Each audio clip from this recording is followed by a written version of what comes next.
Friends and viewer, The Wolf, written by Farooq Sarwar, one of my friend. And this short story, The Wolf, is written originally in Pashto. Then later on, Farouk had translated it into English. And this short story, The Wolf, has been taught in many schools, and it is included in the text of the schools and colleges. So I have a privilege today to read this short story, The Wolf by Farooq Sarwar. I took shelter in a tree, believing it to be the safest place for my protection. Now I am tired and bored with my current situation. I want to go down, but the bloody wolf below does not allow me. He sits under the tree, observing me with his dangerous, horrible eyes, waiting to devour me along with my beautiful dreams and desires. Whenever I see him, he roars, shows his hatred, and becomes restless. The tree which is now my dwelling is amazing. If I called it a magical tree, it would be fitting. Believe me, whenever I desire something, it appears within a second. If I need a good bed, it suddenly appears before me. If I became restless and impatient, a fine TV set materializes, capable of receiving every station in the world of my entertainment. When I want any kind of food, I get it. But the thing I need most is freedom. To leave the tree and to go down, the wolf must die. But that requires courage and daring, which unfortunately I lack. My tragedy is that I cannot kill the monster, and I'm afraid of him. He is more powerful and violent due to his sharp teeth and claws. Still seated at his place, he seems in a bad mood and strongly desire my death. It is terrible to remember when the wolf was chasing me, extremely offensive and cruel. My memory trembles me. My body becomes wet with sweat, but I think it was my good luck that I found this tree. It saved me like a mother. Otherwise, the wolf could have easily killed me. Though I feel hopeless, sometimes I am satisfied that the tree is very tall, no one could climb it, and I am safe here. Truly, the wolf cannot come up and catch me. I do not like my routine. During the day, I remain busy, but when darkness falls, I feel like I'm in hell. At night, I have different kinds of nightmares, ugly and destructive. When I awake, I feel exhausted and my body aches as if someone beat me with lashes ruthlessly. Each night, I slept with the hope that the next day I will see the wolf dead from his bitter cries and harsh hunger. But when I open my eyes at sunrise, he appears smarter than before. His fresh eyes disturb me greatly, and I hit my head on the thick branch of the tree, wondering why the monster is still alive. One morning, I wake to feel the presence of someone in the tree, which frightens me, and I shout loudly, I think the wolf has finally succeeded. My life depends on his mercy, and I am a dead man. But surprisingly, it's not the wolf. It is a stranger like me, confused and worried. Why is he here, and what is his problem? Ask myself. I cry out to him, asking why he is here and what his purpose is. Oh my God, what is this? A new man with a new wolf? It amazes me. The stranger is trembling and pleading for his safety because his wolf is more violent under the tree. I feel his enemy is more savage and dangerous than mine, trying his best to catch his victim. But the tall tree does not allow him to come up. Oh my God, both of us are unfortunate people, targets of our wolves. The life in the tree, especially under fear and mental torture, is dreadful and tormenting. We don't like a life full of anguish and agony. We are unhappy and unlucky, brought together by unfortunate circumstances. Truly, we are the victims of circumstances. Boredom and life under repression always kill us. Now we face another problem. Whenever we sleep, the crude and violent faces of our wolves appear before us, terrifying and waking us. It means the monsters have entered our dreams and still want to disturb us.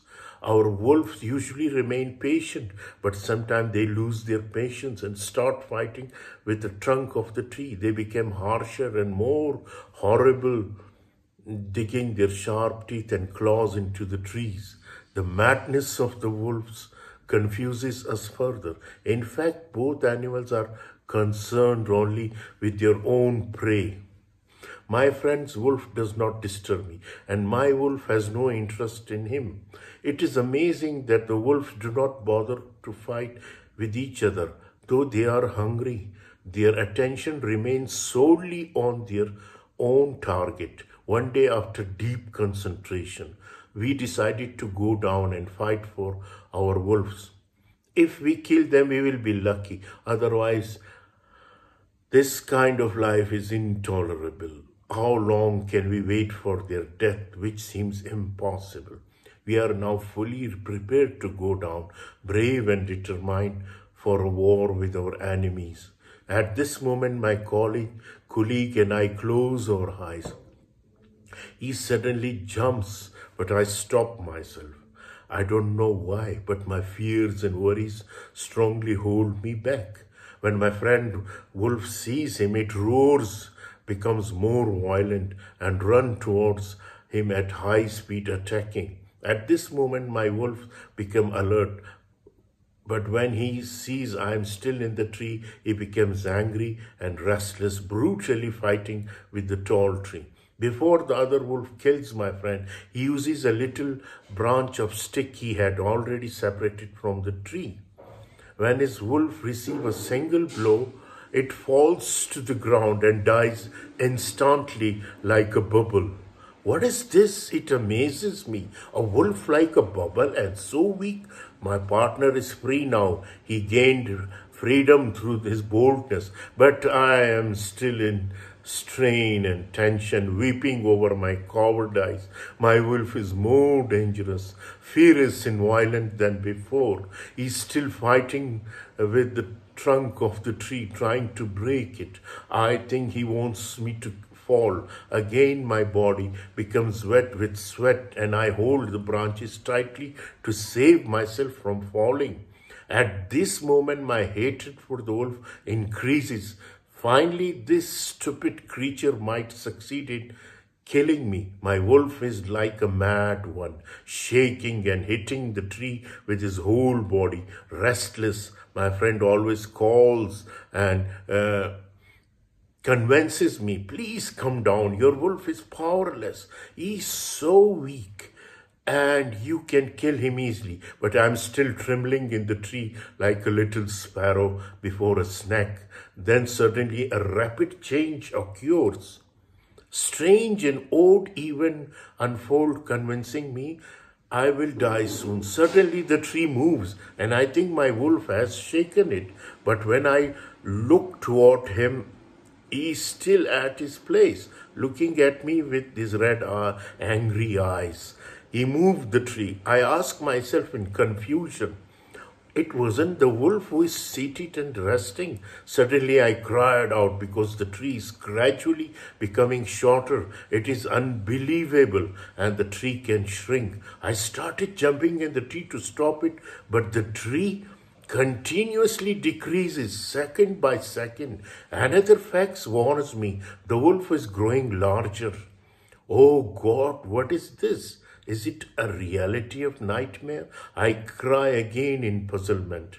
Finally, the wolf became as large as an ox. I cried loudly, oh my lovely God, a wolf like a bull, is it possible? I'm confused and start running in the branches to stop the tree, but my struggle is useless. Now I prepare myself for death, saying goodbye to everything, even to life. The distance between me and the wolf shortened with each passing second. Oh, my bad luck. At this stage, my mind is blank, powerless, like a condemned convict at the time of execution. I hear my friend's voice shouting, dear, please come down. The wolf is unable to harm you. You are more powerful than the monster. He is only a terror, nothing more. Believe me, brother, he is like a heap of cotton, and you can remove this hurdle from your way easily. Finally, seeing no other way, I gathered courage and jumped from the tree. When my wolf sees me, he quickly attacks. But before he can kill me, I strikes him with a little branch I had separated from the tree earlier. At this instant, the wolf, as large as an elephant, falls like a mouse and dies instantly with a single hit. Now I am free. The feeling of freedom is sweet and charming, truly beautiful. I start dancing and shout with happiness, but when I look towards my friend to thank him, he has disappeared. Oh God, where has he gone? When I observe my surrounding, I am amazed to see countless tall trees around me, each with a person taking refuge and a wolf standing below, terrifying its victim with angry, horrible eyes. At this moment, I loudly, highly, and move towards the confused people to tell them, don't worry, the wolf is nothing. So this short story was written in December 1994 by my friend Farooq Sarwar. The name, The Wolf. I hope you will enjoy this short story. Thank you.